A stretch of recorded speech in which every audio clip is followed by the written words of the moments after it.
2 September 2025 रोजी राज्याच्या मराठा विषयक आरक्षण समितीचे अध्यक्ष आणि राज्याचे सिंचन मंत्री राधाकृष्ण विखे पाटील यांनी मराठा समाजाच्या आरक्षणाचा म्हणून जो पुरवणी शासन आदेश मराठा समाजाला दिला, त्याद्वारे त्यांनी राज्यातील तमाम मराठा समाजाची या ठिकाणी शुद्ध फसवणूक केलेली आहे. कारण तो शासन आदेश आहे, पुराव्याचा शासन आदेश आहे, तो कसल्याही प्रकारचा कायदा नाही. आणि त्या शासन आदेशाचं जर आपण नीट अवलोकन केलं आणि त्यातील वाचा 1, 3 आणि 10 हे जर बघितलं आपण, तर कास्ट व्हॅलिडिटी आणि व्हेरिफिकेशन शिवाय कुणालाही या ठिकाणी प्रमाणपत्र मिळणार नाही, त्याची व्हॅलिडिटी होणार नाही. आणि व्हॅलिडिटी होण्यासाठी जो फॉर्म 1 भरावा लागतो, त्यामध्ये अदर बॅकवर्ड क्लासेसमध्ये ज्या जाती आहेत त्याला क्रमांक दिलेले आहेत. आणि हे सर्वांना माहीत आहे की मराठा समाज हा अदर बॅकवर्ड क्लासेसमध्ये नाही आहे. त्यामुळे त्यामध्ये साधा फॉर्म जरी भरायचा आहे, ऑनलाईन फॉर्म कास्ट व्हॅलिडिटी आणि व्हेरिफिकेशनसाठी, तर त्यामध्ये क्रमांक टाकावा लागतो.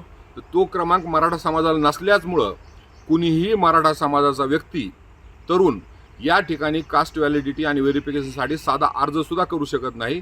कारण की मराठा समाज ही मागास जात नाही आणि त्याला क्रमांक नाही, आणि त्यामुळं ओबीसी ह्या घटकातून त्याचं कास्ट व्हॅलिडिटी आणि व्हेरिफिकेशन होऊ शकत नाही.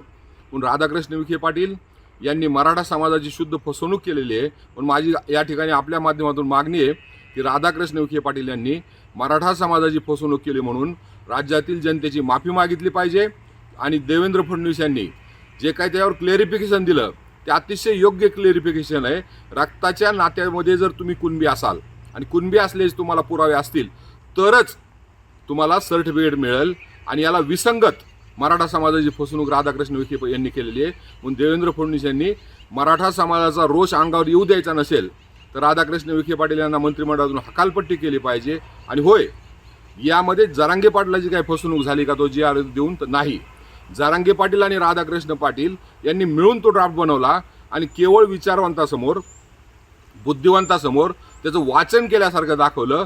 आणि प्री अप्रूव्ड ड्राफ्ट जो जरांगे पाटलांनी आधीच मंजूर केला होता तो त्या ठिकाणी विखे पाटलांनी प्रसिद्ध केला. आणि जरांगे पाटील आणि विखे पाटील ह्या दोघांनी मिळून तमाम महाराष्ट्रातील मराठ्याची या ठिकाणी फसवणूक केलेली आहे. फसवणूक ही जरांगेची वैयक्तिक झालेली नाही, तर करोडो मराठ्याची फसवणूक या ठिकाणी झालेली आहे. आणि जरांगे जे काही बघतायत त्यांना शासन आदेश, कायदा यातला फरक कळत नाही आणि सातत्यानं ते भोंदूगिरी करतायत. आणि भोंदूगिरीतून समस्त मराठा समाजाची ते फसवणूक करतायत. या ठिकाणी मी आपल्याला प्रकर्षाने सांगू इच्छितो.